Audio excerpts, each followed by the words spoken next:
अस्सलाम वालेकुम स्टूडेंट्स, मैं मुदीर अकेडमी में खुशामदीद। और आज हम जीके की क्लास स्टार्ट कर रहे हैं। और जीके की क्लास यानी कि जनरल नॉलेज, जिसमें हम बहुत सारी चीज़ें जो हमारी लाइफ से कनेक्टेड हैं उनके बारे में हम बहुत छोटी सी उसमें स्टडी करेंगे और बहुत छोटी सी उसमें स्टडी करके बहुत कुछ सीखेंगे। ठीक है। तो आज हम जिस टॉपिक के बारे में पढ़ेंगे प्लांट्स। तो बच्चों, प्लांट्स आप सबको बहुत पसंद है। हम गार्डन जाते हैं, वहाँ पे प्लांट्स देखते हैं। हम किसी पार्क में जाते हैं या ग्राउंड्स में होते हैं तो बड़े बड़े से ट्रीज होते हैं, छोटे प्लांट्स भी होते हैं और फिर उन ट्रीज पे फ्रूट्स भी होते हैं। और फिर बास ट्रीज तो इतने ज़्यादा उनके शेड आता है, कैनोपी इतनी बड़ी होती है जिससे हमें क्या मिलता है, शेड मिलता है। जब हम धूप में होते हैं तो हम ट्रीज के नीचे खड़े होते हैं। तो क्या आपने सोचा कि प्लांट्स जैसे हम हैं ह्यूमन इंसान, तो हमारे भी बॉडी पार्ट्स होते हैं, हमारे हाथ होते हैं, पाँव होते हैं, आंखें होती हैं, आईज वगैरह, हमारे भी ये सब चीजें होती हैं। हम लिविंग थिंग्स हैं, तो प्लांट्स भी लिविंग थिंग्स हैं, तो उनके भी कुछ पार्ट्स होते हैं। ठीक है।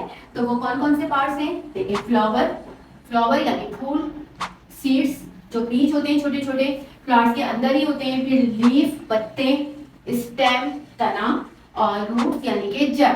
आपको पता है ना, फ्लावर फूल का, प्लांट का सबसे कलरफुल पार्ट होता है और जो बहुत ही खूबसूरत पार्ट होता है, जिससे तमाम इंसेक्ट्स बटरफ्लाई अट्रैक्ट करती है प्लांट की तरफ। सीड्स क्या है? सीड्स वो बीज होते हैं जिससे फ्रूट बनता है और जिससे प्लांट भी बनता है सीड्स से। ठीक है। सीड्स समझ लें कि फ्लावर के अंदर होता है, छोटे छोटे से सीड्स होते हैं, बाद दफा फ्रूट्स होता है, फ्रूट के अंदर भी सीड्स होते हैं और इस सीड्स की मदद से ही पूरा प्लांट ग्रो करता है।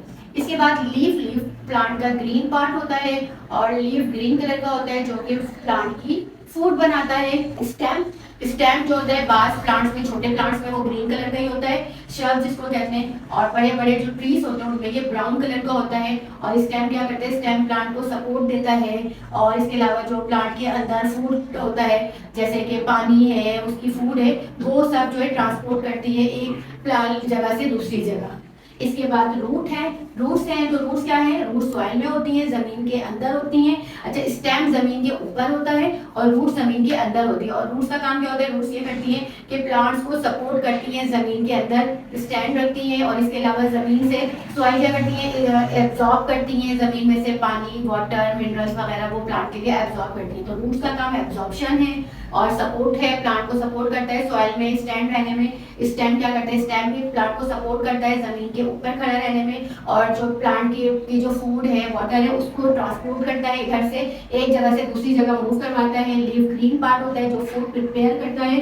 सीड्स क्या है? सीड्स तो पूरे प्लांट को ग्रो करता है। और फ्लावर क्या है? Flower is the colouring part, attractive part है ये मतलब प्लांट के अंदर जो है इंसेक्ट्स को अट्रैक्ट करता है, जिससे प्लांट दूसरे एनिमल्स या दूसरे इंसेक्ट जो है प्लांट की तरफ आते हैं और उससे प्लांट को बहुत फायदा होता है, वो जो मैं आपको बड़ी क्लासेस में बताऊंगी कि फ्लावर का काम क्या होता है। लेकिन फिलहाल फ्लावर जो है रिप्रोडक्टिव ऑर्गन है प्लांट का। तो बच्चों, ये जो मैंने बताई है ये आपको बहुत अच्छे से समझ में आ गया होगा और आपको इन पिक्चर्स और इन स्लाइड से भी बहुत अच्छे से क्लियर समझ में आ गया होगा। आपने इसको बार बार देखना है और इनको समझना है कि जो चीज़ आपको कंसेप्ट दिया गया वो आपके माइंड में आ जाए अच्छी तरीके से। ठीक है। फिर आपने स्टडी करनी है, आप कोई प्लांट लें और उनको स्टडी करें, उनके पोर्शन देखें कि कोई भी प्लांट लें, उसका लीफ पोर्शन देखें, उसका स्टेम देखें और उसका रूट देखें, उसकी प्लांट देखें, तो ये आपने स्टडी करनी है। ठीक है। इसके साथ ही आज क्लास एंड करती हूँ, लेकिन आपने बिल्कुल नहीं भूलना वीडियो को लाइक करना, शेयर करना, चैनल को सब्सक्राइब करना और अपना बहुत सारा ख्याल रखना। इजाज़त दीजिए मुझे। अल्लाह हाफिज़।